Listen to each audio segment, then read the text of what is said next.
Greetings, adventurers, and welcome to the MicFlayers podcast, coming to you today from the Seed of Creation. My name is Martin. I am your host, and joining me today, as always, is your other host, Conor. How are we doing today, Conor? Buddy, how are things? I'm doing good. I'm as always really excited to talk about what we're going to talk about today. And This is my therapy, man. This is where I get out all my thoughts, and I've been alone for the last week and a half in my own house, with no one but the cats to talk to, so I've got a lot of thoughts built up. Yeah, there's been some interesting Facebook messages that we've sent each other over the last week and a half. Last night alone, I tried to rewrite Hamilton for the Irish War of Independence. Oh Didn't my go God. well. Did not go well. Yeah. We'll not mention some rather hilarious mistakes we made, historically speaking. I mean, they're kind of grim stuff to like anyone else, but I think Yeah. it's because I think it's a very Irish thing to look at something incredibly grim and be like, "Isn't that hilarious?" Yeah, that is fair. That's super fair. But yeah, oh man, it's it's been an interesting week for me as well. Like I've been training for like the last 2 weeks in job, so like my mind has just been going in overdrive in the background on all this D&D stuff, and I won't go through all of them, but I've some here. I've started. I've kind of figured out my process a little bit more. Like I was telling you off air. I've for our listeners, I've realized that. For some reason, post-it notes seem to be my jam when it comes to prepping stuff for D&D. I set up an office in my house because I'm working from home, and I literally have a wall covered in these. By the way, these were all things that I just wrote out connected to my latest sessions. Like there's 9 post-it notes worth of shorthand there. And that turned into probably one of my favorite sessions recently. So I'm still kind of like really in a good mood from that. And players seem to have a great time. But yeah, what about No yourself? high like that D&D running high. Oh, particularly when people figure stuff out on their own. Like, oh man, it was great. Yeah, you had one of those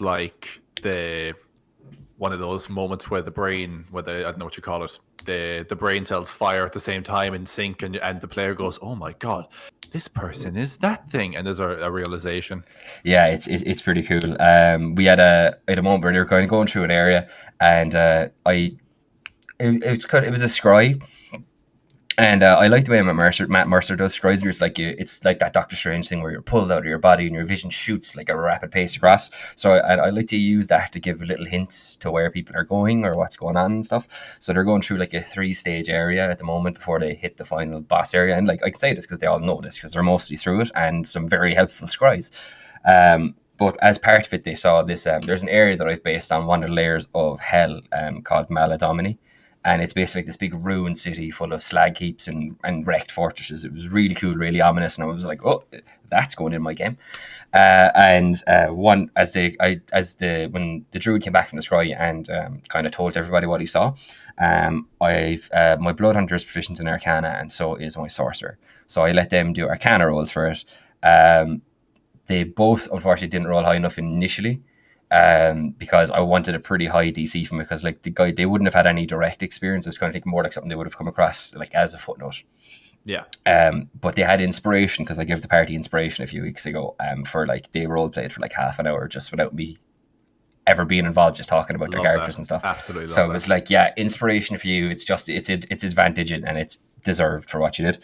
I managed so the 2 of them used their inspiration to re-roll and try and get it. One of them rolled lower the second time, but one of them rolled a 22 the second time, which is the blood hunter, and he recognized it, and I got to like explain to him. I was like, "This is Maladomini," and then I could see, like, because we were video playing, I could see all the kind of the expressions of my party, and they were all kind of like, "Huh, weird." And then I was like, "Maladomini," and it reads I read the description first, and I went, "Maladomini is the 7th layer of the abyss," and I just saw one of my players go, and it was so satisfying. But yeah, that's kind of enough about really what I did in my last week. Conor, we're talking about like new areas and building new areas, so I think it'd be a cool idea for us to have a wee chat about one of the most important elements of specifically becoming a DM. Just a wee chat. Yeah, just a wee chat, like a little 2-3 minute chat, and we'll end the podcast there. Yeah, we're known for our brevity. Yeah, absolutely, and not getting sidetracked at all. But I think it's probably definitely one of the most important skills you can have for being a DM, and it's world building. Yep, absolutely. It's a fun process. it's a demanding process. Mm-hmm. But I think it's absolutely. I mean, especially if you're playing the pre-written games in which you absolutely can, and you can definitely make those games your own in a lot of different ways, by changing things or just by filling in some of the gaps that the books don't cover. But to sit down, draw out a map, write a name of a country, a civilization, a history, it's honestly it's very satisfying to sit back and go, right, so that's the first and second ages of this country. I guess I'll do the next part tomorrow night or something, but like it's satisfying to see something really take shape and get filled out. Yeah, I just because we're kind of talking about the satisfying elements of world building. One thing I really, really like with world building is working out all the little links between the countries you make. Or like maybe you put a mystery in one country that's linked to another. Your party finds elements of that mystery in that country, and then someone just puts it together off the cuff and goes, huh, and then puts it all together. There's so much satisfaction in that moment of seeing someone figure out a mystery. I love that element of world building. I've been doing a bit recently, so it's kind of what prompted me to think for this discussion. Like I said, my kind of realizing that the post-it note thing for some reason really works for me to get the like creative juices flowing. And I recently redesigned my whole world map, so I'm in the middle of doing quite a bit of world building right now, and I know for a fact that me and you do it quite differently, and that's a really good thing. Because obviously, it'd be like we're saying last week, it'd be boring if you agreed on everything and did everything the same. And I'm actually a really big fan of how you put worlds together. I've only seen it from the player side of the screen, really, for now, because for obvious reasons, you can't be like, hey, Martin, this next area you're going to, man, I've put this like giant ape demon in it. I can't wait for you to fight it. But see, that's the shit I want. I'm so excited about stuff sometimes when I write them in, like planning sessions or writing these things about the world. And I'm like, oh man, this is a really cool article about this place. Like, there's maybe this next territory that the guys are going to go to. Well, maybe they won't go there, and I don't want to show them it in case they then feel like I need for them to go there, because I don't. I want it to be open world. I worry about that so much as well. But if you like, I worry sometimes if I go, hey guys, check it out. I just wrote like this whole article on World Anvil about this particular province within the country we're in, and then I would feel like maybe you would feel like you need to go there now because Conor's put all this work in. We have to go there now, but I don't want to like sway you either way. I get that. I feel a lot of that with my guys as well. Like when I redesigned the world up and kind of I showed it to them before a session. I was like, these are the new places, because one of my players actually messaged me, been like, yo, you said you're making all these new. Is there like a cataclysm coming? I was like, I was like, man, I'm kind of happy to have inspired that level of ominous dread. But two was like, no, it's fine. I'm just like, it was literally a thing where I realized the world was too small for the story I wanted to tell halfway through telling the story. But thankfully, my players had only explored like a small part of that. Well, to be honest, they had explored most of it, like 2/3 of it. So that's kind of when I realized, oh no, I want to fit a bunch of new things in here, and this isn't working. So, yeah, what I think would be a good place to start for people, before we jump into like our own processes and stuff, maybe some like examples of people we think do world building particularly well. Is there anyone that like jumps to mind for you? Yeah, I mean, like we should clarify. We're not just talking about D&D players or dungeon masters. In this case, we mean people do obviously fantasy writing and stuff like that. It's not all fantasy, but I think a lot of it is. That's very much our bread and butter. Pretty much. Yeah.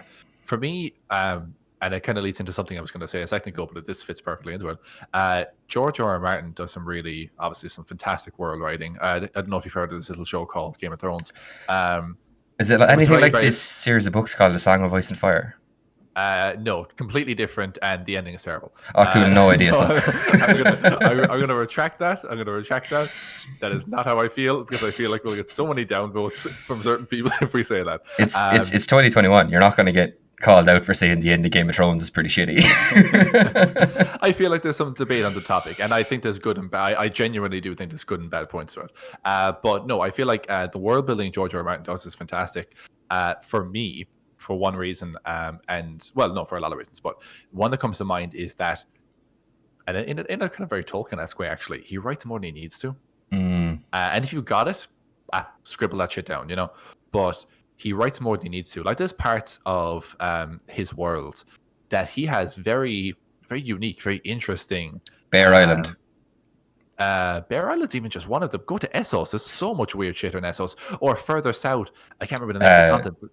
continent to the further south, where like there's Ashai? Is it Ashai? sorry? Is it Ashai? Is Ashai not to the far east? It's been so long since I've actually looked at a map of Westeros. I probably should have done that for today, to be honest, which is a bit embarrassing. I think, but no, it's. I'll see if I can bring it up here now in a minute. But there's a place in the far south where no one but the locals can live there, because there's like basically mosquito-like insects that if they sting someone that is from there, it's like, it'll itch for a little while, that's fine. If it stings someone who doesn't, they will die within minutes, because it's so toxic to anyone who isn't local to this island. There are places where butterflies are like carnivorous and will eat you alive if you land on the island. There's islands where there's one it's kind of more to the west, it's like south of Essos, and it's a string of islands with a few different kind of civilizations, like 2 or 3 little miniature civilizations on them, and they make bows out of this special kind of wood, but it makes the bows like insanely strong. Like they've got an incredible draw strength, and everyone on this series of islands are like insane archers, and like it's basically like being hit with a small cannon in the form of a bow, but the wood is just made up in such a unique way, and it only grows on this series of islands. There's also stuff that like history of like Valyria and Volantis, and what are the water people called again? The Rhoynar. And like I've read the lore book for this, Our World of Ice and Fire. It's really, really good. But then the stuff about the Rhoynar is insane. They had people talk about Valyria and their fire magic and their dragons. The Rhoynar had water magic. That was like the only thing. They were like one of the few people able to resist Valyria, because they were like Valyrians were like fire. They were like water. Type advantage, man. Yeah, exactly. And like the dragons, they were like drowned dragons in the River Rhoynar. They got all their magic from this river. But that's never mentioned in the shows, and I don't even know that it's brought up in the books all that much. But like, and they never go like these people are gone. Their kingdom, their civilization has been destroyed. There's like the Shadowlands of Ashai, which are referenced, but you never see. On northern parts of Essos, there are like, I want to say there's like half animal. There's people with wings somewhere on like northern Essos. It's literally, they're humans, but they have wings and they can kind of fly. But like, again, if you just watch the show, you're like, no, it's fairly low magic, blah, blah, blah. But no, there are some utterly, utterly strange places in the world, and he did not need to write them because they never come up in the story, but he did, and I love that. It makes the world seem bigger than what it is. 100%. It makes it feel like a living, breathing world. And I think that's an element of like I think that's always present as an element of like a really well built world, is that it feels like if you were to take the main cast out of it, things would still happen. Exactly, yeah, because like even though like the actions of Jon Snow and whatever else in Daenerys Targaryen seem like they're huge, and they're massively impactful. If you look at where Slaver's Bay is and where the 3 cities that surround Slaver's Bay are, and all the stuff that Daenerys did while she was on Essos, you're like, that's one tiny little neighborhood in Essos, which is actually an enormous continent. Like really, again, she did a lot. But she did a lot in 3 cities in this one bay on the southern side of the continent. Other than that, life continued elsewhere, Yeah. Jon Snow united the North against the White Walkers. Guess what? The North is pretty damn small compared to the rest of Westeros, and then all of Essos and everything else that exists out there. I was going to say, that didn't even make to King's Landing until like in the show now. That didn't even make it to King's Landing properly until he brought like literally a living white there. So like I think a thing as well to account for, and it's something to think of when your players are doing like big impressive stuff and getting to the mid-tier levels, is the renown system in D&D. And you're meant to pick up like people are starting to know who your party is and their group and their like what they've done and people they've defeated and that kind of stuff. But you got to account for how slow information travels. Yeah, I like honestly, in a lot of other fantasies, people tend to just know things because it's word travels, but in Game of Thrones they do not. Like there's definitely people in all the slaver cities and in plenty of people like in Essos and stuff like that who have zero clue what is going on in Westeros. They don't know what whites are. They don't even really probably even know that they might be like, oh, I think there's like some sort of metal throne, but I could be wrong about that. I think it's made of bronze or something. I don't know. I'd imagine they would know the Iron Throne, but like very much like you're saying, they probably like know the Iron Throne, but they've never been to King's Landing. They just care about who sits on it. They don't know who sat on it prior. They don't know who's, with this political structure or anything like that, because the world is just so vast. And the same for people in Westeros. Most of the people in Westeros live and die their entire lives in Westeros because there's a whole political thing going on there, and they live lives and they get married and they go to war and the civil wars and uprisings and all this. And all that happens without anyone from the outside influencing them and without them influencing anything outside Westeros. Mhm. And same thing with Lord of the Rings as well. Just very quickly, I did bring up an interactive map here of Oh, of cool. George R. R. Martin's world. Sothorios is the southern continent. It's near where like Narth and stuff is. and Wait, sorry, hang on. What? Southros and Westeros? Do you know what? It's basically the word south. It's SOTHORYOS. Yeah, South Euros. Yeah. West Euros. And then that Is there a North Euros and East Euros as well? The Essos is just East Euros, yeah. And then the Summer Isles or Summer Island is where those bowmen are from. George, you're great, but that feels a little lazy. Yeah, I know, right? But hey, do you know what? People can accept it. Oh no! I'm trying to find this other place here. It's basically the Dothraki Sea is one place, Mm-hmm. but then if you go like even past the Red Waste, and it's only, I don't even think it's listed on this map, is it? I basically watched a huge lore video thing on YouTube of this guy one time, and he was just going like, he went like, here's Essos, and here's like all the free cities on the western coast of that. Oh, now here's like the Dothraki area. Now here, I did separate videos on all of them. But once you get past, there's a set of mountains that appear near the Red Waste, and they're not labeled on this map, which is annoying. But basically, they're kind of like no one passes them because there's like a Dothraki-esque people. Ooh, I just remembered another one. Sorry, I'm going to real ramble here. I'm going to stop in a minute. There's beyond this set of mountains, further to the east of Essos, I think beyond the Red Waste, there is a set of people that are kind of like Dothraki-ish in nature, but the climate's a bit colder, so they wear a bit more furs and stuff like that. And they ride zebras. They don't ride horses; they ride zebras. It's really cool. That's pretty cool. Just to touch on probably my favorite thing, as in places you get told about in the Song of Ice and Fire books, but don't ever have to date haven't seen. The Isle of Skagos is one of my favorite places that I've heard of. If I'm remembering it rightly, I think they say that there's unicorns on Skagos. I know the name Skagos. I'm actually looking for it on the map. I knew you are. I could see your eyes. You know me. I love my maps.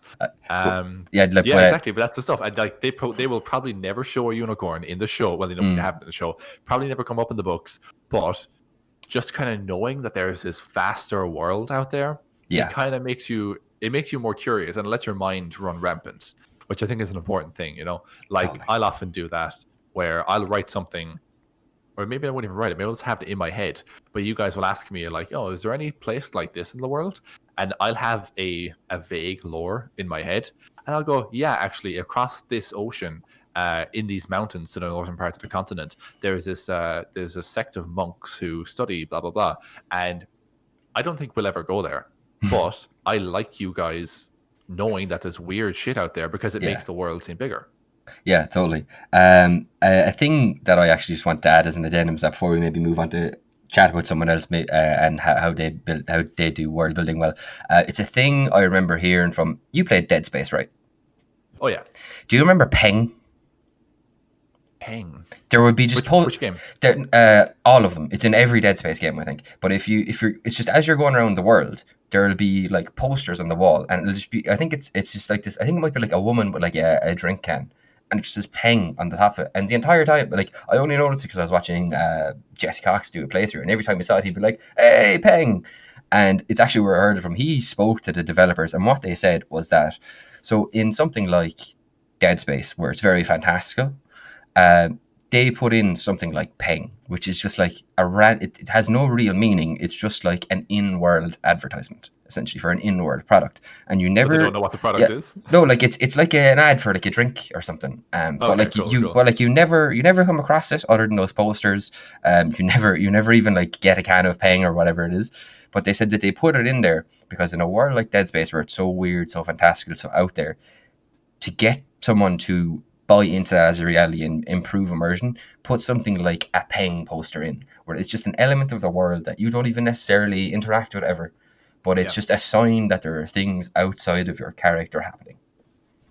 That's kind of almost a very interesting other side of the coin. Like we were talking about other fantastical things that exist in the world, and that can make your world seem big. But there's also super super grounded, mundane things that you can be like, oh yeah, it's a soft drink, or I don't know, something very simple like in this country they use swords shaped like this. Yeah, because that's a legit thing. Yeah, or people in this country wear a lot of this color clothing because this is a berry or something that's readily available, and that's why they wear a lot of maroon colored clothes.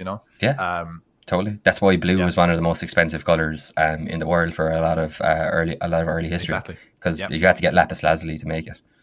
Yeah, absolutely. But it's stuff like that that can be very, very grounding. And peng, things like peng or stuff that's like, again, I think I had one like that in our first campaign. There was the Iron Blood Dwarven Whiskey. Yes. That always showed up, yeah. That showed up every now and again, which I felt like was, I think I came up with that on the fly. It's not the most creative name either. But yeah, but you believe it as a Dwarven whiskey. Yeah. And you guys, like, I think pretty sure anywhere you guys went after that to, like, it'd be months and months, even a couple of years later, you guys would go to other cities, you go to a bar, and they have you got any Iron Blood? And the bartender would be like, yeah, of course we do, because it's the most popular whiskey on the continent, Mercer is a very similar thing. In early campaign 2, they're always like getting, was it like trusts or trusks or something like that? It's a Zemnian thing. It's like a trust. I can't remember. A trust, I think it's called. Yes, it's that thing. It's like a Excuse me. Speaking of Mercer, he's another one I would say has fantastic world building. I think anyone who's watched even a short amount of Critical Role, like, becomes pretty apparent the dude really puts effort into his cultures, his places, his countries.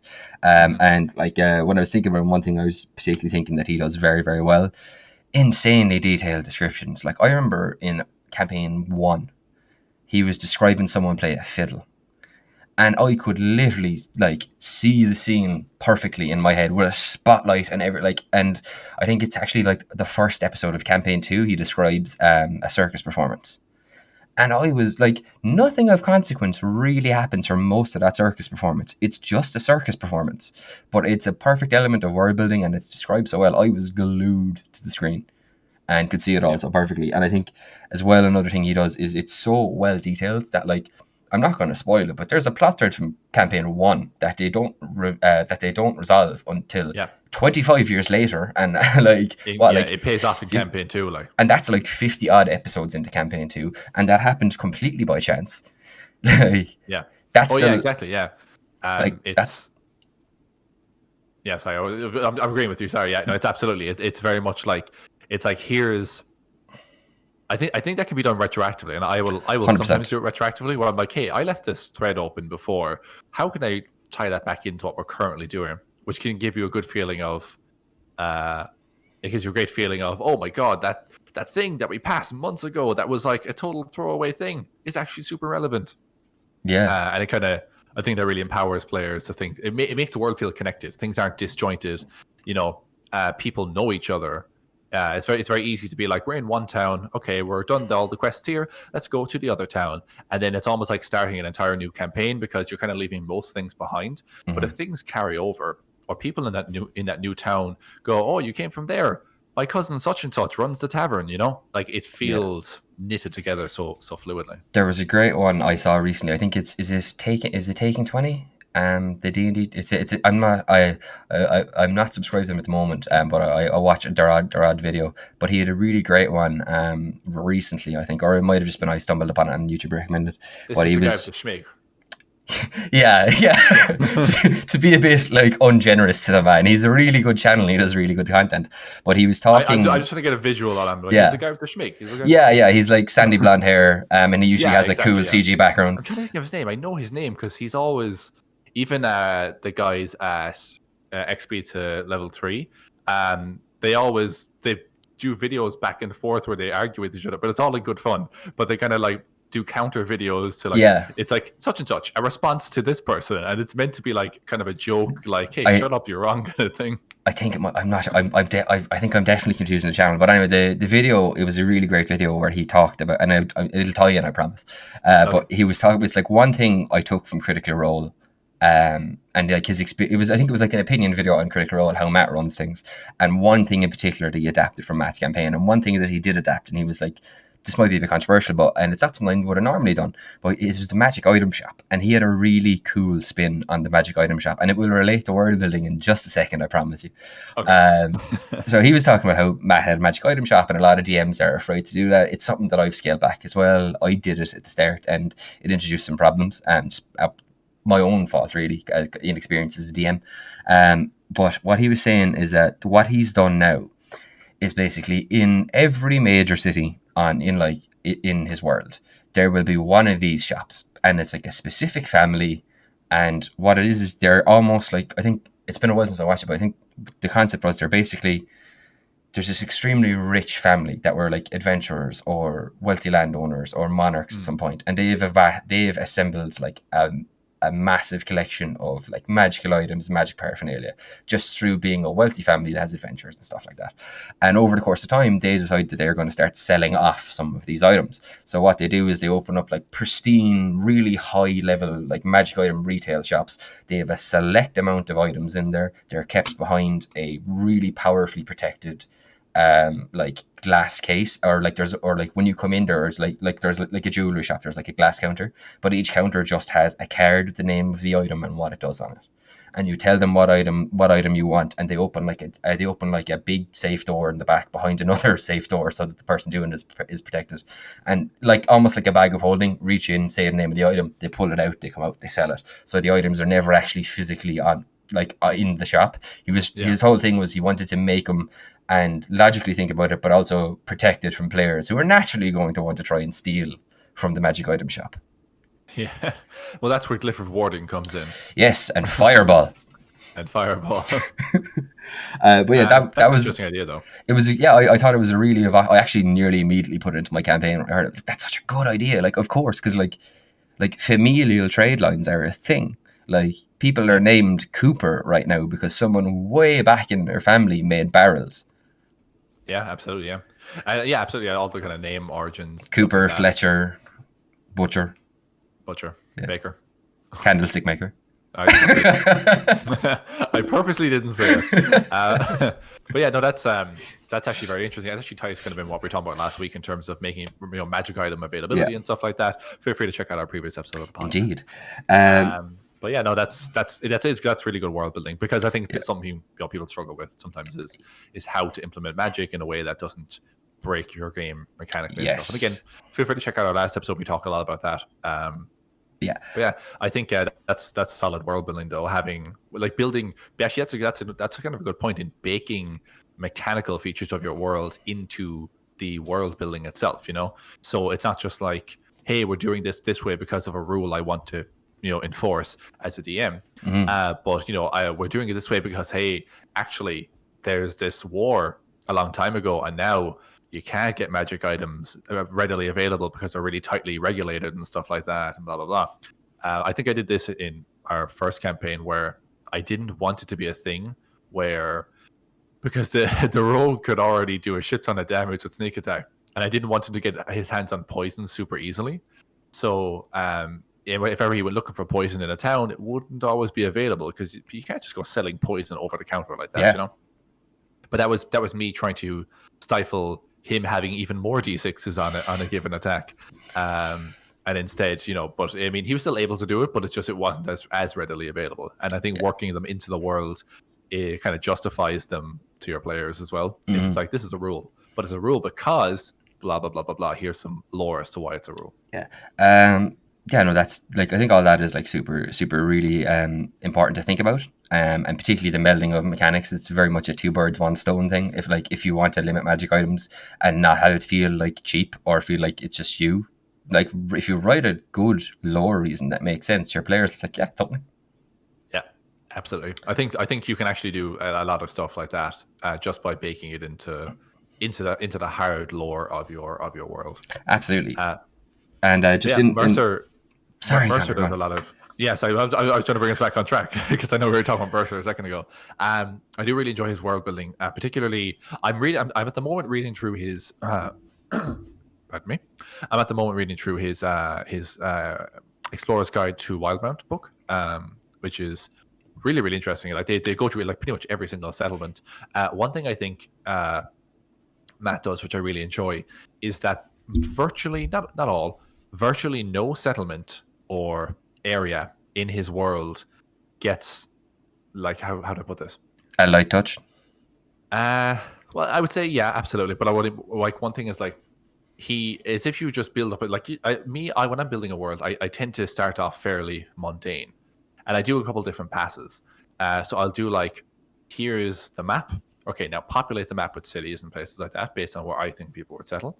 And then I find like my third, maybe even my fourth pass is, right, I want to make these places magical, because it's a D&D world. I want them to be interesting and unique. And I find that I do that maybe on the third, maybe the fourth pass sometimes. But that's something Matt does really, really well, where he's like, here's just a small farming settlement. Like, there's one example of in the Explorer's Guide to Wildmount, where it's a little dwarven settlement in the west of the Empire, the Dwendalian Empire. I can't remember the name of it, but it's basically just a bunch of hills, and they have little houses dotted around, and loads of farms, and they're kind of those like Asian style farms where they're like tiered, and they have the different pools of water and stuff. That's at least the illustration anyway. But one thing that he has, and this would just be a super normal settlement of collection of farms otherwise, there's a specific type of silkworm in that region. And if you make like regular clothing, any old shirt or pants or anything like that out of the silk that these things spin, you get a +1 AC. Because it's like it's like a magically, almost like mithril. It's kind of like a hard silk. And I'm like, it's such a small thing, but instantly that collection of farms went from being, oh, it's a bunch of farms, whatever, to, oh, there's a specific resource that can give you more armor. So it's got a mechanical benefit, and also it's got a magical thing because it's a magic silkworm that only exists in this part of the world. And just stuff like that, like, is really, it elevates any mundane situation, any mundane settlement to, oh yeah, well, it's super normal other than this thing, Yeah. I think I'll just touch on just one more person I think does world building really well. Well, I'm going to say like 1.5 because I'm going to sum one up in one sentence and then I'm going to go into another. I think it's fairly uncontroversial to say that not George R. Martin, goddamn RRs, J.R.R. Tolkien. Too many R's. Yeah, that's when you know you've become a proper fantasy writer, is when you get your RRs. Yeah, exactly. Yeah. I think you're overworked, Martin. You should probably take some R&R. Thank you. I'll be leaving now. I was trying to not lean away from the mic, and then you said that, and I just wanted to be as far away from those words as possible. I got a lovely image in my head there of Gavin listening to this later on and just going, "Oh, fuck's sake, Conor." Probably. Pausing the podcast, taking 10 minutes to walk away and collect himself, and then coming back. But I think with Tolkien, right, he is basically the daddy when it comes to world building. But I think he's also the daddy of probably doing too much world building. Yes, absolutely. I say this as someone who has a massive Lord of the Rings tattoo that covers literally most of the top half of my left arm. I love J.R.R. Tolkien. I absolutely love Lord of the Rings. The man went into a little too much detail, in my opinion, just a tad. And that's the only criticism I'd really have of his work. Otherwise, I think he's phenomenal and like my top 3 favorite authors of all time. But yeah, you don't need to go into if you're a Tolkien fan and you want to start writing a D&D world, because I know what happened to me. You don't need to be intimidated by the level of detail he goes into. Definitely take inspiration from it. There are things he does that are phenomenally well. The lineages, the links of it, but you don't need to go into that level of detail for yourself. Take inspiration from it, but don't directly copy his method, is what I would say. No, definitely not. Actually, I can't remember if I brought this up last week. I don't think I did. But I have a very interesting point about that, and someone else actually ties in with someone else. I think you were planning on mentioning as well. Okay, I think you'll probably be right there, but go ahead. Well, the other person it ties in with is two people, but Rothfuss. So Patrick Rothfuss. We won't go into the detail of his world too much. He does some really good world building. I really enjoy it. But there's this really just on the vein of be inspired by him. Don't try to replicate him. Yes, I think that's a good general tip as well for writing. Absolutely, yeah. If you're writing a character, if you're creating a world, if you're creating anything else, be inspired by something, but don't lift it directly. Yeah, absolutely. And don't copy someone's faults. Yeah, because they the thing is, if you just try to copy one-to-one something someone has done, you're going to pick up the faults that they see on their own work. Maybe you don't see them, but they see it. And by all It's going to be means, we're not imperfect as a saying result. we are better writers than any of these people. These people are definitely better Oh, God, writers than the no. both of us. No. But it's just a thing, because I fall into it as well. Because when I first started building my world originally, I was trying to do the Tolkien thing, where it's like thousands of years of history and lineages and all this kind of stuff. Yeah. And it just killed my enthusiasm for it, because I couldn't do it as well as I wanted to do it. So I just needed to take a break and find my own way. And I think that's the most important thing with world building as well, is to take inspiration, but to find your own way. Yeah, absolutely. And on that note, there is this Comic-Con panel where George R. R. Martin is there and Patrick Rothfuss are on it. I thought it was a different one. I thought it was the one with Stephen King, where he asked him how he writes so fast. Oh, no. It's honestly, it's one of my favorites. I love watching clips of Patrick Rothfuss. I think he's just a very clever person. He's a phenomenal speaker.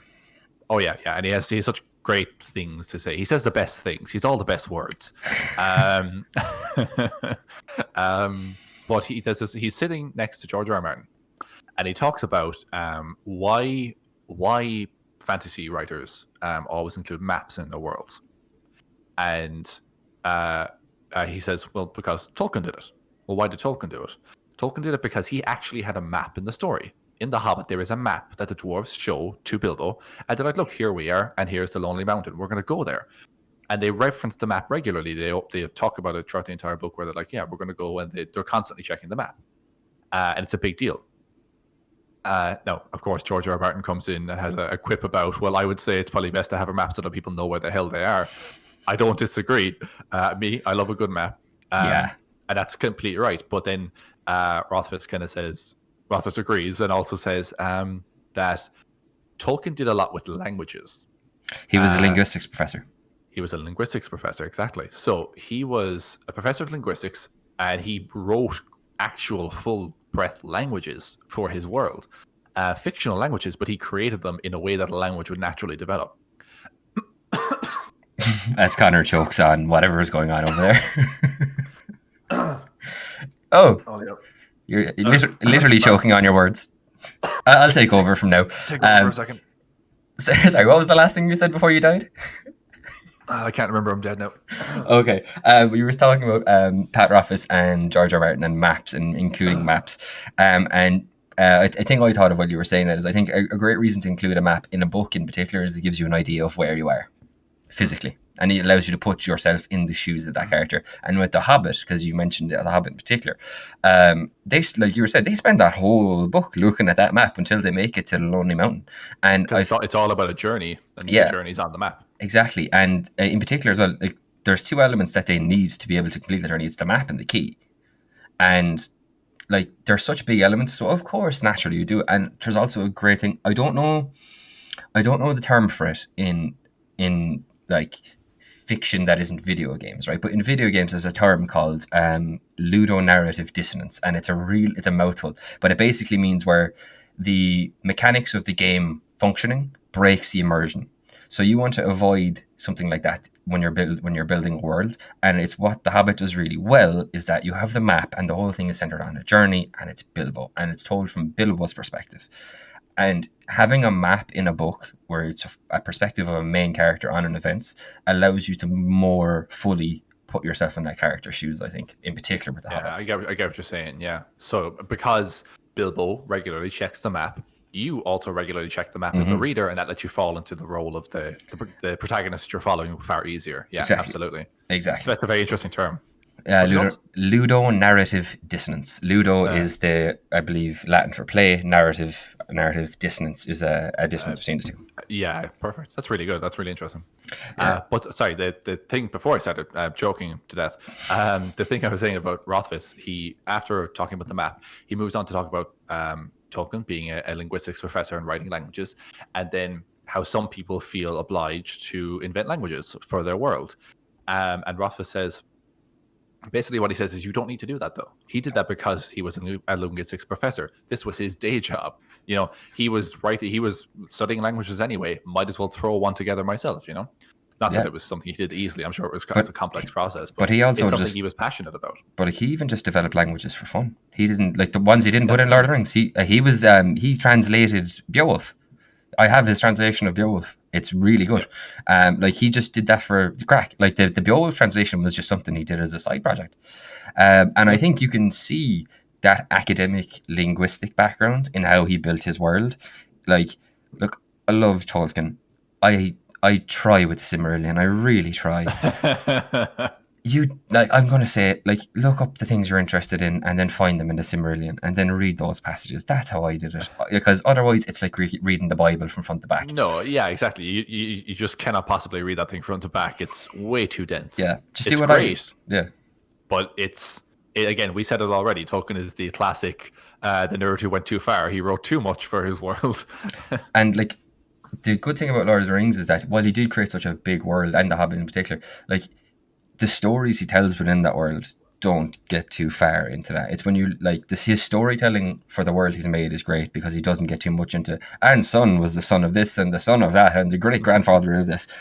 He gets very into that in Silmarillion. Which, like, actually, Silmarillion probably a really good book to read excerpts of just to get an idea of his world building. There's some really cool things in there, like the fall of Gondolin and just Morgoth, and I actually drew an awful lot of inspiration from Tolkien's creation myth for my godly creation, because in his one he has Eru Ilúvatar, the creator of all, and then there's Morgoth, who's like almost like a Satan figure, who's like one of the Maiar, who are like angels, and they sing the song of creation. Everything that exists in Middle Earth was sung into being by these creatures. And Morgoth corrupts that song then. I actually drew a ton of inspiration from that for what I was doing when I was building my Pantheon, specifically as part of my world building. To go on to someone else, I only meant to talk about Tolkien for like a sentence. I do actually have. I didn't quite get to wrap up what I wanted. Oh, sorry. Go on, Conor, please. This is good because I trailed off. But okay, so he talks about how Tolkien was a linguist, therefore he included languages in his book. Patrick Rothfuss, you read his books. Mm-hmm. He includes really intricate details about currency because he's big into currency. He likes coinage and minting and stuff like that. I would say I was going to make a joke about him being he loves money, but that third book would disprove that. Exactly. If he really just wanted money, he would have released that damn book by now. Would have just cranked it out. But no, I mean, it's like he loves coinage, he loves minting, he loves the idea surrounding currencies and why currencies are different. And he has dozens of different coins, and they're not just called a 1, 2, 5, and 10 pence piece. They're called a mark and a jib, and they have all these unique names. They have usually have like an official name and a slang name as well. Exactly, yeah. It's not just he has multiple names for each thing. It's like in Canada they call their ones and twos, loonies and toonies. Yeah, but he has stuff like that, which is super interesting. And even like he has multiple currencies. Like some are not accepted in certain countries in his world because he loves currency. He loves all that stuff. That's why he put a lot of effort into it. So a tip I would probably say for world builders is find something like that. It can be anything at all that you find interesting and work it into your world. If you like languages, write some interesting languages for your world.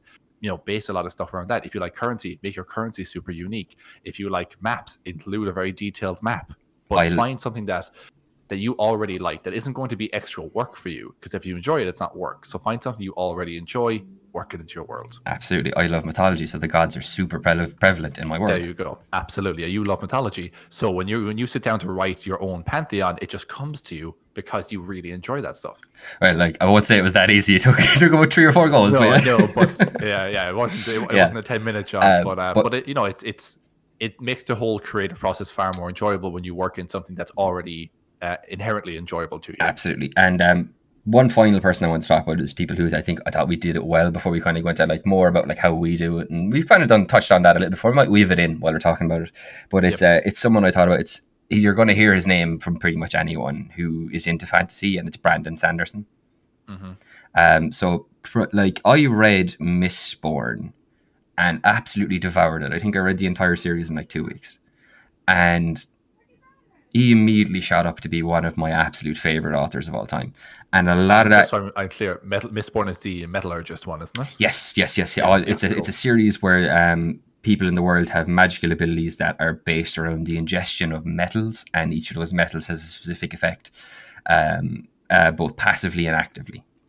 Yeah. But it's not... very, very cool magic system. any magic system Brandon Sanderson does, I would highly encourage people to just check it out because it's just really cool. But the thing, and he's done multiple as well. It's not like he's got this one silver token. He does 3 in one series. Yeah, actually, Mistborn has 3 different forms of like primary magic, doesn't it? There's like the burning of metals, which is the ingesting of them. There's one of them you can't mention because it's a massive spoiler. So we'll try and avoid talking about. We'll talk about them. We can talk about the main one, which you were talking about there, which is allomancy, which is people they're able to ingest specific metals and burn them for a period of time inside their stomach, and provokes different effects. And that's actually what I wanted to talk about because some of his world building actually ties into that magic system. So if you think about magic, right, a great point I saw on a WebDM video when they were talking about it was actually something similar. I think they might have been talking about like the military in fantasy worlds, but Jim Davis, who like myself is a big old history nerd, he pointed out that if magic were a thing in our world, right, and most spellcasters can probably get up to like a 3rd level spell, so that's the level where you're able to cast a fireball or a lightning, or like not lightning bolt's 4th, but like a fireball, like a big damaging. Third, I thought. You keep going. I'll try. But it's a big damaging area of effect spell, right? You will never have another military formation ever again after the first one is hit by a fireball, ever. Because why would you clumping a bunch of men together in a group to charge a city when there's a mage on the wall who's just going to go, oh, there's a big bunch of armed men, there's a big bunch of burned corpses right now. Like you would never have it. And it's something, it's not exactly the same, but something that Sanderson has done with allomancy. It sounds like I think you may have discovered what level of lightning bolt is in the time I was talking. It's 3. Okay, yeah, exactly. But those big area of effect, high damage spells. We're going to have to stop our military formations where we charge at the enemy in a straight line. If you shot a lightning bolt from the side, you could take out an entire cavalry. Oh, no, true. But have you seen the new Mulan movie? No, the remake? No. There's a bit in it where, in order to hide their numbers, they ride at this fortress, all the bad guys, but their cavalry is in a straight line like that. And you only see one guy, and all of a sudden there's like 17 guys. And I'm like, oh, it's so dumb. It's really dumb. I feel bad for people just listening to this audio because I literally couldn't speak with how stupid I found that for the last 30 seconds. Like, it's not great. Anyway, the reason I bring it up is because to give you, I'll get to why this works with world building. But basically, if you're an allomancer, right, it's very rare that someone there's 7 primary metals, and it's very rare that you get 1 to 2, right? In very exceptional cases, you get 2, and most of the time it's restricted to people of the noble bloodlines.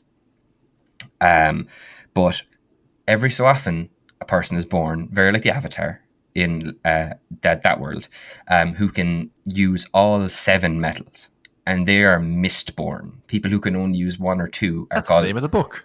People who can only use 1 or 2, they're called mistings, right?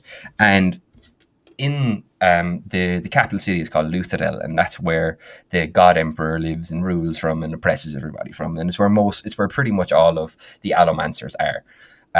And there's other cities as well that have allomancers, but in terms of the main thrust of the story for Mistborn, it mainly happens in Luthadel. For the first one anyway. But so these mistings, right, they might only be able to use 1 or 2. So even if they're only able to use 1 or 2, and mistings are much more common as well. Like Mistborn is pretty much exclusive to noble blood, but mistings are common. That can happen even among the regular populace, and people might not even know it because of trace elements of metal in the water they drink. So there are gangs that will hire mistings who have specific skills they need. So, like, for example, if you're an allomancer and you ingest pewter, you can burn pewter and it will give you increased constitution, massive strength. You will tire way less often than other people. You will heal much faster and shrug off wounds that would absolutely just completely incapacitate or kill someone in a single hit. And it basically gives you like an element of like, it's super strength and super durability basically, right? They're called pewter arms. And they're hired basically they're called thugs. The pewter arm is the technical term for them, but they're called thugs. And they're hired in droves by gangs to be heavies because you only need a little bit of pewter. Pewter isn't a precious metal and it lasts for a long time. There's other ones. If you burn copper, you can hear better, you can see better, it increases all your senses. I can't remember the slang name for them. I think tin eyes. They're called tin eyes. Tin eyes. That's really Yeah. good. I think that might be a separate one, actually. That's someone who burns tin. Sorry, yeah. But copper, there's another one for copper, and I can't remember. And then there's people who can burn iron. They can pull, or I'm going to get them mixed up. But iron is a pull, I think, and steel is a push. Yeah. Yeah. And so if there are mistings who can only burn iron, they're called pullers. I think they might be pullers or launchers. But and then there's other ones that are like throwers. And that's because they can only push things away or pull things towards them. And like that's a level of, like what we were saying earlier, the magic item shop being built into the lore of the world. This is where you have a very prevalent magic system in the world, so that's going to influence society around you and how that builds, and even down to criminality. So you can see that in his world building, where not only does he have a phenomenal magic system in Adamancy that has so many uses, and I've only talked about a couple of them there. There's some really cool ones. So many uses, but you can see how that permeates through all levels of society down. And you can see even like street urchins might discover that they're mistings because the water they're drinking from has like pewter in it, or like might have lead in it, or copper or something like that, and they just happen to discover that they might not even know that they have an ability. It might be that there's an unusually strong street tough and he never knows that he's a misting, but there's traces of pewter in the water that he drinks because he lives in the slums and his water isn't there's pewter pipes or something. And yeah, because of that, he's suddenly a big tougher guy. And like, it's just a level of world building that I think is phenomenal. Like, I would highly recommend Brandon Sanderson to anyone who's is into D&D or fantasy, because he'll just provide you with so much inspiration for like things you can do, and good examples of how to build a world, build a society, and particularly build a magic system. Does a couple things. So one thing, him giving nicknames to technical and nicknames to things, I think super. How'd you do it? It just, if there was, okay, I need like a normalize. I guess it normalizes. It makes things believable. Like how you call a bricklayer a brickier, or an electrician a sparky. Yeah, exactly. So like stuff like that really grounds worlds, I think. When people have nicknames for things, because it's like, oh, it's just like you could just write one name, but what if the technical people call it this? Oh, but we just call them this because that's the colloquial for it. It's so good. And then on top of that as well, he also does Stormlight Archive as well. He does Stormlight Archives, yes. Yeah, in terms of world building, he has a whole continent there, where one side of the continent, the left-hand side, is very much like our own world, and it appears all the plants and animals and stuff appear the same. In the other side of the continent, the eastern side, that's a side that gets hit with storms, these insanely destructive storms so often. And as a result, a lot of his creatures, like he has a lot of like land creatures that are like 12-foot tall hermit crabs that burrow into the earth, that are designed this way because they've grown up in an environment where the wind could sweep them away if they don't hunker down. They have trees and plant life in this region. Like, the trees don't look like normal pine trees. They actually, like, almost like how Venus flytraps can move. They stand upright until there's strong winds, and then rather than standing upright and potentially getting broken or blown down, they naturally lean down themselves, so they won't be torn up out of the ground.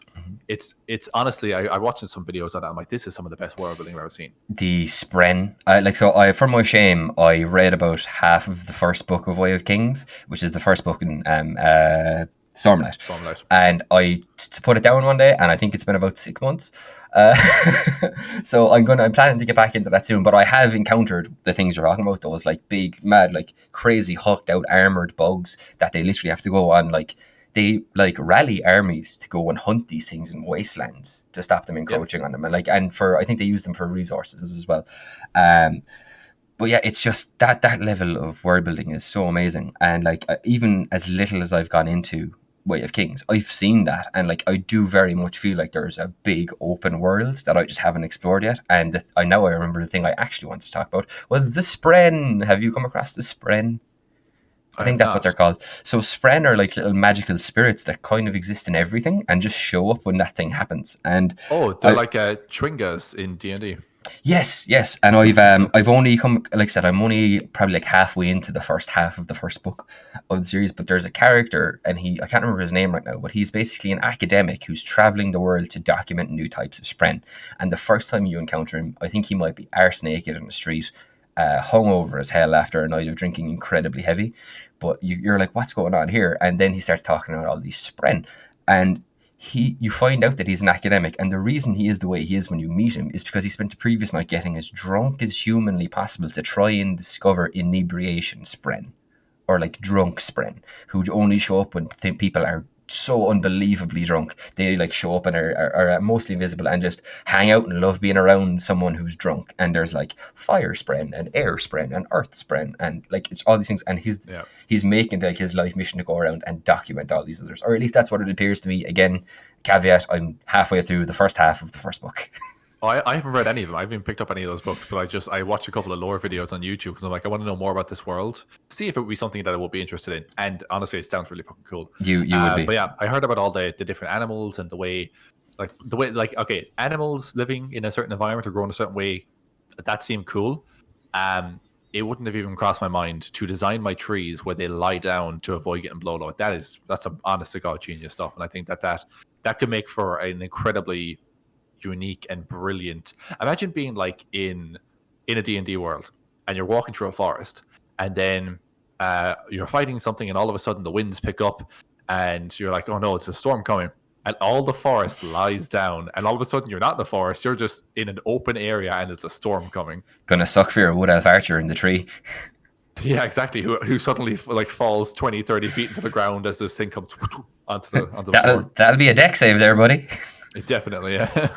To not get crushed by a lying down tree. Yeah. I think something that might be worthwhile talking about as well is things you should probably pay particular attention to when you're first, like even just creating like the raw land masses. So one thing I think is always I actually start with quite commonly, rivers and rivers don't split. Rivers do not split. Okay. It seems like you may be inordinately passionate about this for some reason. Would you like to explain? No, it's just it's a thing like if you ever I like maps. Okay. I like maps, and I see it in a lot of maps online. But if you ever watch any cartography drawing channels or anything like that, every single person will tell you if you ever look like top 10 tips to make your maps better, they will always include that rivers do not split. Naturally, rivers, the water goes with the path of least resistance, which is always going to be typically one path. It's incredibly uncommon for rivers to split. I think people there are messing up like tributaries and stuff like that. But yeah, rivers flow into one another and form larger rivers, absolutely. But they don't. They rarely, extremely rarely, break into two separate rivers. And the reason I mention rivers and stuff like that, particularly when you're first blocking out your land masses, because you were saying that one of the first things you do is you do the land masses, and then you'll decide where you want to put cities and stuff like that. Yeah, because in my head I'm like, well, the world forms, then people settle it. That's the natural way of things. So in my head, it makes sense to do it that way. Absolutely. And if you look at like normal human history, like regular human history rather than fancy human history, most cultures or like any big cities, like if you geography, just look around, a lot of big cities are based on rivers. There's a reason for that. Trade, ease of access. Yeah, trade, ease of access. If you've land or sea, defense. If you've a river or a sea there, you have a fresh supply of food, even when your crops fail. You've ways to water your crops if you build in a river basin. Although that's not necessarily a great idea when flooding comes. But like, if you're near, that was the Nile though. The people relied on the Nile flooding every single year, so that like Egyptians could have their crops grow. Exactly. Yeah, absolutely. Because when it floods, it deposits all. My secondary school geography is coming back. Yeah. But so leave insert geography. Water sources are super, super, super important. There's also a thing as well. So I was, I can't remember who said it. It was someone that explained it to me. This is going to be a very Irish reference, right? But I was listening to the Blind Boy podcast, and he was talking about, I believe it might have been the foreskin of a saint, where 3 churches in Europe at one point during the Middle Ages each claimed to have like the foreskin of a specific saint, and he was talking about, like, I know you might, it's like, why are you talking about this? But the reason that these things were important is because if somewhere like that has a holy relic, right? It doesn't have to be a horrible like tan foreskin of a saint. It could be like, if you want to be cool about it, like it could be like the broken blade of the god of war or something like that, or like a shard of his blade. And like, let's stick with foreskin. I'm digging it.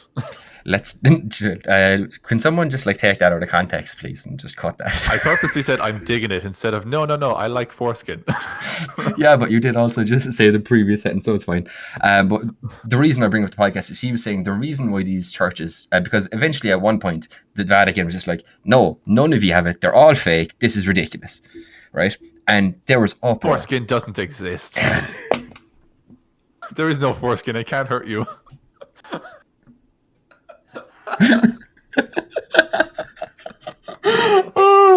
Let's try. It's that podcast now. Shall we just try and roll back to a regular topic? No, sorry. Please go on. Keep talking about it. Okay, so that went entirely over your Our head. listeners want to know about foreskin, Martin. I'm gonna say they don't. You know, comment down below and let us know how much you want to hear about foreskin. Or Tweet don't, Martin, and tell him all about your foreskin. or definitely don't do that. But the reason I bring it up is because the reason these churches fought so hard is because when they had a holy relic, people came there to see it. And stuff that started off as a really small town, suddenly if you have a relic, that town, suddenly you might have a cathedral, then you have a bishop. Next thing you have a city. That city builds up there, you're the capital city of the area. And you're an extremely wealthy city with a lot of influence, right? And the reason I bring it up for D&D worlds is relics and holy artifacts and things of great power are really common tropes in fantasy and in D&D. So if you want to put in like an artifact or like a holy city that houses this artifact, that place is naturally going to be a center of probably like trade, travel, and commerce. Yeah, absolutely. In addition. Yeah, I think having collections of magic items or having like maybe like even like a wizard or something like that lives in, or like a wizard king, and like they have a staff of like insane magical power, and then they pass it down along their bloodline. So each new queen, king, prince, princess that exists in this area, like I hit my microphone again. God damn it.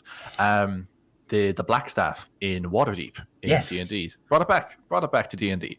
But the black staff is an inherited position. It's not. I don't think it's a bloodline thing. But the black staff is someone who is elected, and when that person's elected, they get the black staff, the wizard staff of the previous black staff of the city, and they're kind of like. I'd have to double check. My lore on this is fairly light, but I think they're just like an appointed magical representative of the city. But yeah, so stuff like that, and like people, mages might come to a city like that because they want to study under or meet or discuss things with this powerful, knowledgeable, arcane person.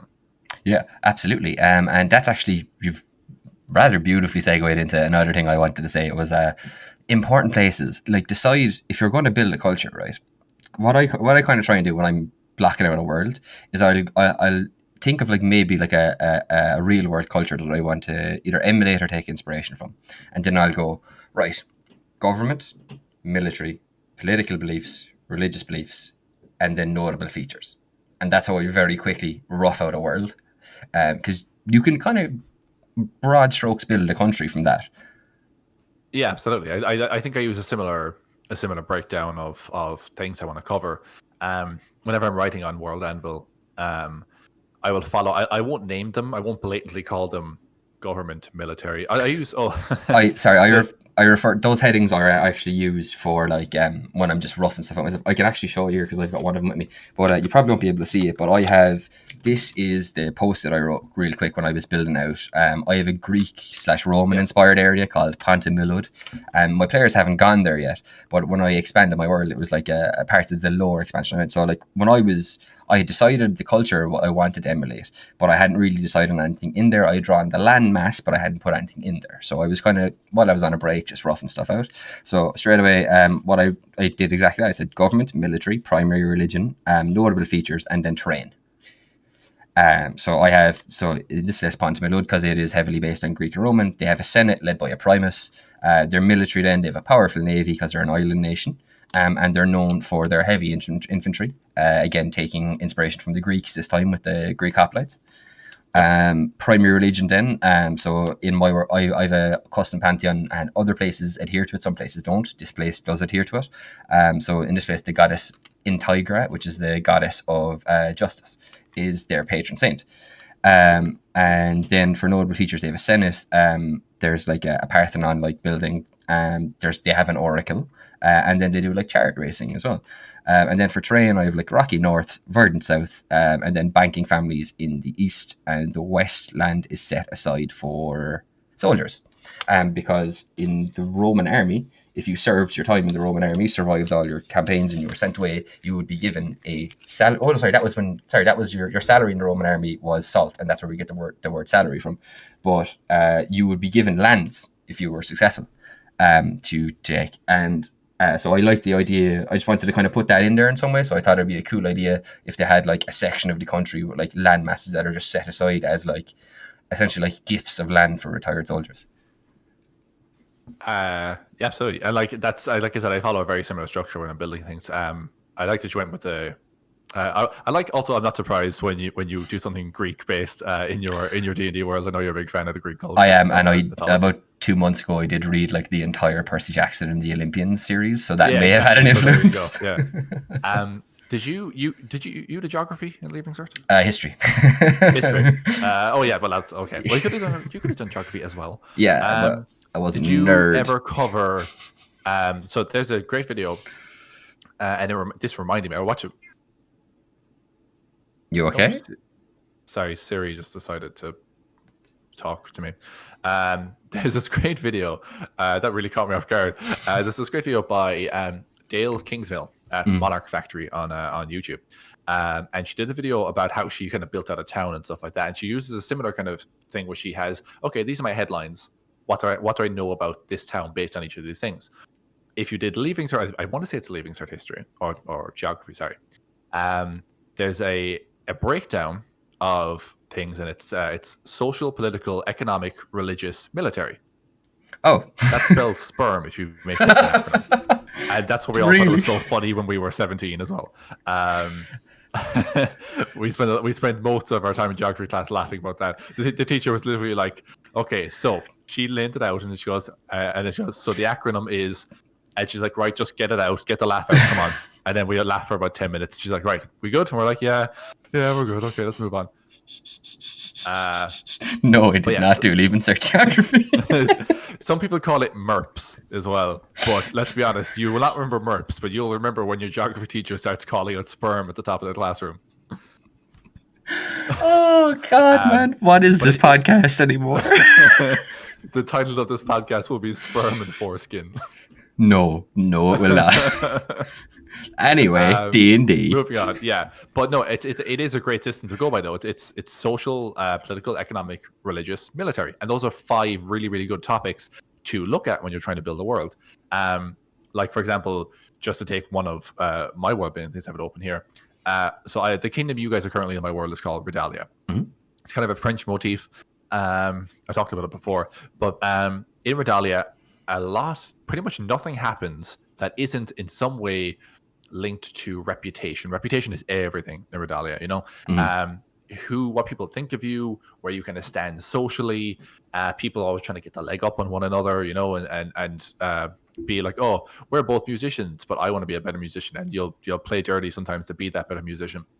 And it's all about the aristocracy and the hierarchy that it forms. And when I was looking at that's my social. The first thing I looked at was social. And I said, right, okay, how does the social structure, what do people care about in a social thing? They care about what other people think of them.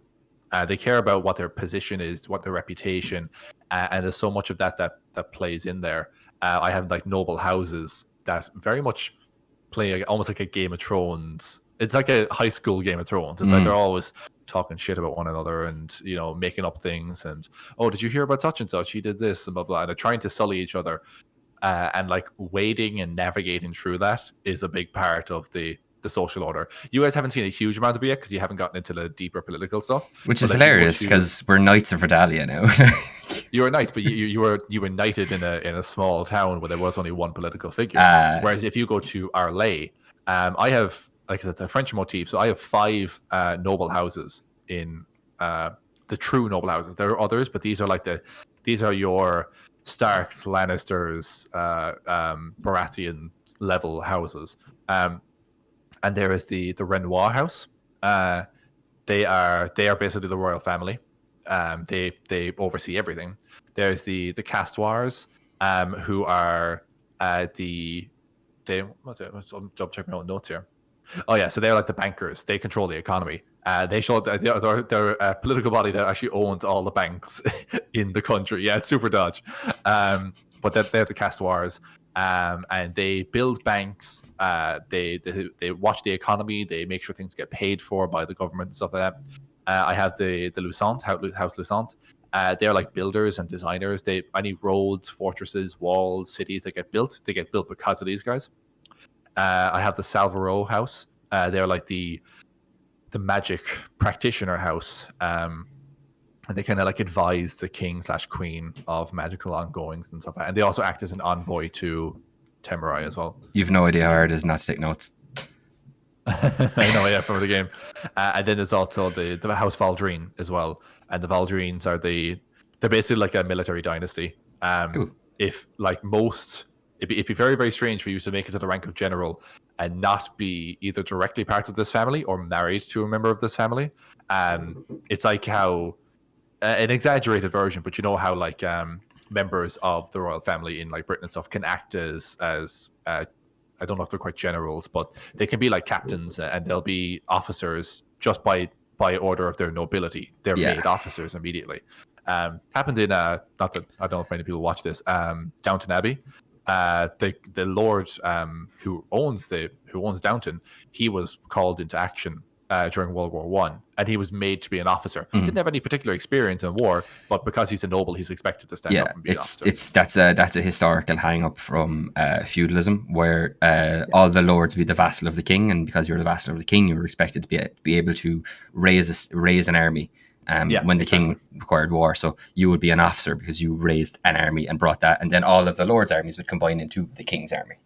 Yeah, and that's exactly what this is. Their house is very much like prominent captains, military officers, and strategists and generals and stuff like that would very often be, again, either part of this family in the direct bloodline or married into this family, and it's very much how you work your way up. But I mean, that's the social order. It's about reputation. It's about it's about knowing. It's who you know, not what you know, kind of. And that's not even really fancy. Like what you're doing there is just building on like real life and just adding magic to it. Probably. I don't mean that as in any way disparaging either. What I mean is like you've created a magical world that also reflects real world realities. Oh yeah, totally. And like I think about when I was doing this, a lot of me was thinking about how reputation matters to a lot of different people. Like when you're a politician, maybe, or like a lord or whatever. Sometimes, like I also have this this split in how people view nobility, because there's different types of nobility. Some people are like what I call old bloods, or what's it, old bloods? I had a couple different names for these. It's either they're old bloods, and they're old money, basically. They're people who have been wealthy families for hundreds of years, and they have long histories and reputations. And then you also have gold bloods, and the gold bloods are people who are wealthy or who are noble because of their wealth. They maybe only be, maybe it was only their father or them that raised a fortune. Or like merchants that bought their way into nobility through sheer wealth amassed. Yeah. And there's total gatekeeping where the old bloods don't have it. They're like, but you're new money. We don't associate with you because you're new money. Even though they're just as powerful, they have just as much sway because of the vast properties and people they control and employ. And there's a whole thing, again, I've talked about this before, but how tradition versus innovation is a thing in my world. And it's someone who was born with noble power versus someone who acquired it because of vast fortune. And they butt heads an awful lot. That is like proper historical parallels as well. As soon as merchants became a thing in the Middle Ages, were like really started to pick up, and like ships moving and like trade routes opening and stuff, families that were able to have enough money to essentially be nobles but still work the trade were very much looked down upon. Like if you were a noble and you had to work to have your fortune, Yeah. No. Everyone else just lived long enough, and their great granddad killed some dude for his fortune, and now it became his fortune, and now it's their fortune. They don't have to I lift a finger. I kind of pulled it a little bit from The Great Gatsby, because he's Oh obviously yeah. a very wealthy person, but he doesn't have a history. He's kind of sprung up out of nowhere, and people are fascinated by him, but also very wary, because we're like, well, we don't know his family. Where's he from? What's his business? How does he have this fortune? That becomes a whole thing where people don't necessarily trust him Yeah. in some regards, because he's this nobody and we don't know anything about him. No, I love that you put that in as like a whole societal thing. That's really like. That's very much a colonial American thing, and like they joke about it in Acquisitions Incorporated as well. See, I'm always bringing it back to D&D. They joke about it in Acquisitions Oh, Incorporated. by the way, I just remembered it was Christ's foreskin. Good. That'll really feed into the episode title. So I've completely lost my train of thought. Thank you for that. You were talking about Acquisitions Inc. Acquisitions in Colonial, yes. So Jim Dark Magic, who is of the Waterdeep Dark Magics. Well, no, that's the thing. They call him, whenever people meet him, or at least they did early on in the earlier episodes, he'd be like, "Oh, I'm Jim Dark Magic," and they go, "Oh, of the New England Dark Magics," and that was the running joke, because it's like, oh, he's obviously got a prominent known family, and it's that kind of thing where like reputation is very much everything in Redalia, and that feeds into the first of the 5 letters in the acronym, which is S.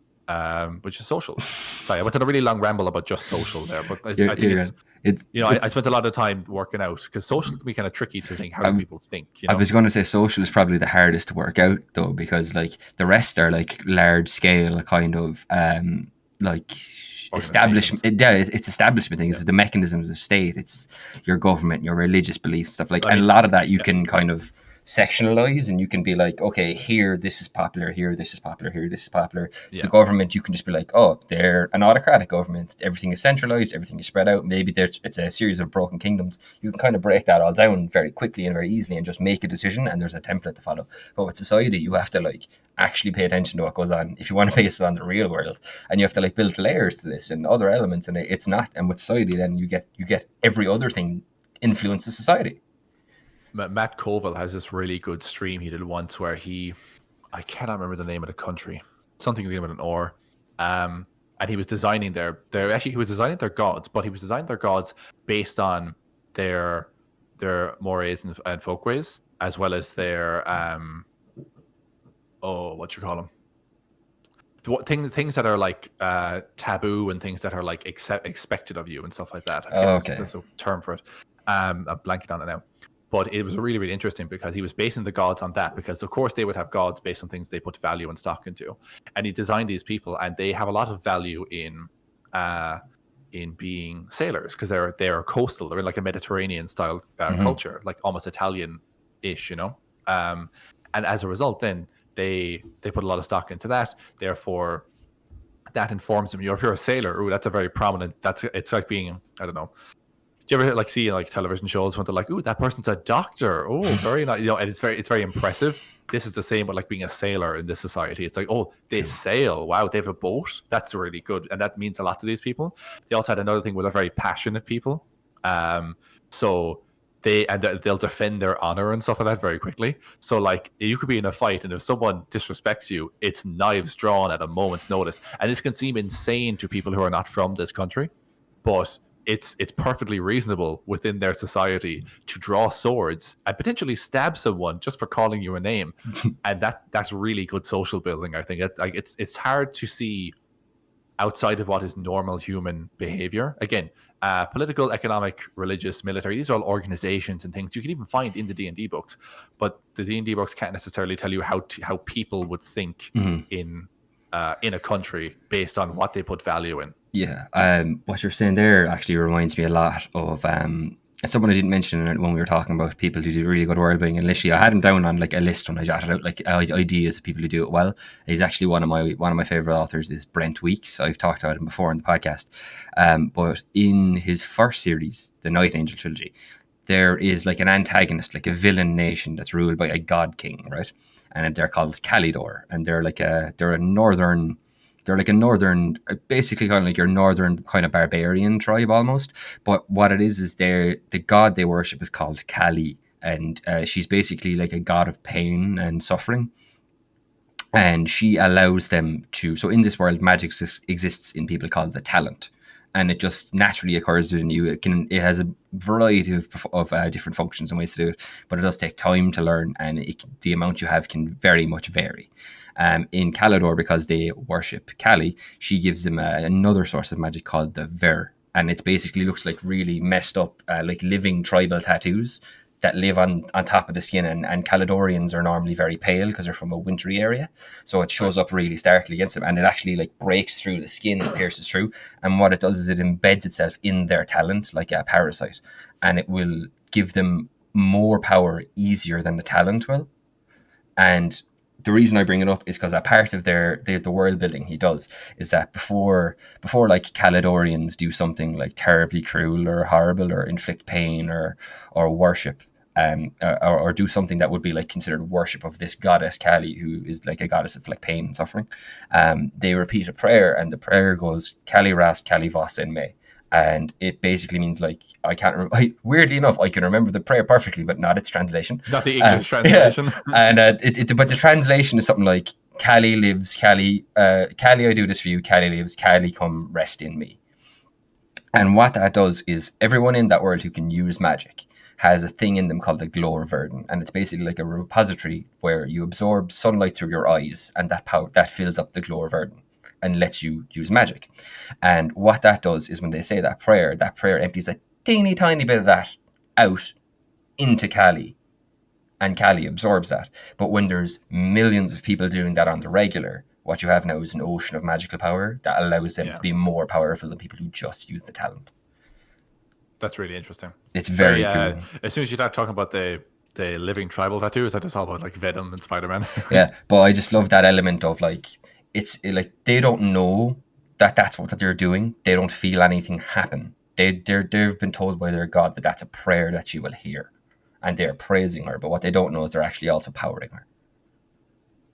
Yeah, I love the idea of gods being directly proportional to the amount of worshippers they have. I have a little bit of that in my world. Where if you've read American Gods, that's kind of the main thrust. Yeah, like Odin is weak now because people don't worship anymore, but that's a whole thing in American Gods, which is again is super super cool, and I love the idea that American Gods would be a fucking great book to read for inspiration for world building. Absolutely. And like they have an interesting theme because there's gods of like media and stuff like that, because that's what people worship now. If we don't pray to it, we love it, and therefore a god will just manifest surrounded by that thing. I did have an idea to make a bureaucracy demon god in my world, or devil god I should say. Aren't the hells are bureaucracy itself as they're written, aren't they? Yeah, but this guy would literally run grey buildings where he enslaves people in like office jobs. His name is Ophir Team A. It was an idea I had a while back, but like I love that idea that gods can manifest based on, and again that kind of plays into what I said a minute ago about Matt Colville writing gods based on what people put value and put stock into. Because again, why would you have a god of the forge if you don't think that being a craftsman is a really worthwhile thing? You know, I did the same with my current Church of the Dawnlight, which is a church within Redalia. Everything they have, like the gods they have, are based on certain things. Like there's a god of like homesteads and family and respite, but also of like building, because it's about having a home and having a nice, comfortable family life, but also building walls around yourself and defending it from danger. You know? Yeah, like religion would tell you that people are a reflection of their gods, but when you look at it, really, gods are a reflection of the people who create them. Yeah. Absolutely. What you put value in, you manifest as a god. Even again, completely subconsciously. Gods is a fantastic, even just a framework of American gods is a great jumping off point there. Absolutely, man. But Martin, yes, I'm afraid that's all the time we have for today. No, that actually did fly. That felt like 5 minutes, man. I had a blast. That was great. I love bouncing world building ideas off you, because I think again we talked about this before. We have really different methods in how we do it. But also, we have very different ideas. Our worlds are totally different, like in terms of theme and tone. And yeah, it's cool to bounce ideas off one another as well. We talked about it a little bit last week. Again, do check out our previous episode of the podcast. We talked about some really cool world building stuff surrounding money and commerce and stuff like that. And what you can do with it, yeah. And what you can do with it. But yeah, that's going to be us for this week. Yeah, that's pretty much it, guys. You can follow our podcast on Twitter at MicFlayers Pod. It's boom right down in the far corner there. You can follow me on Twitter at So Sorry It's Over, and on Twitch at twitch.tv/Mert. Not been streaming too much often because I've had some issues with my software. Hoping to fix that soon.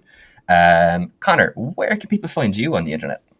People can find me on Twitter at 0.Conor, ZeroPointConor, 1N, very important. And also you can find me here every Friday on the MicFlayers podcast. Indeed. And I'm happy to have you here with me every Friday too. On both YouTube and Spotify. On both YouTube and Spotify. Indeed. All right, folks, thank you very much for listening, and we'll see you this time next week on another episode of the MicFlayers podcast. Goodbye. Later, folks. Bye-bye.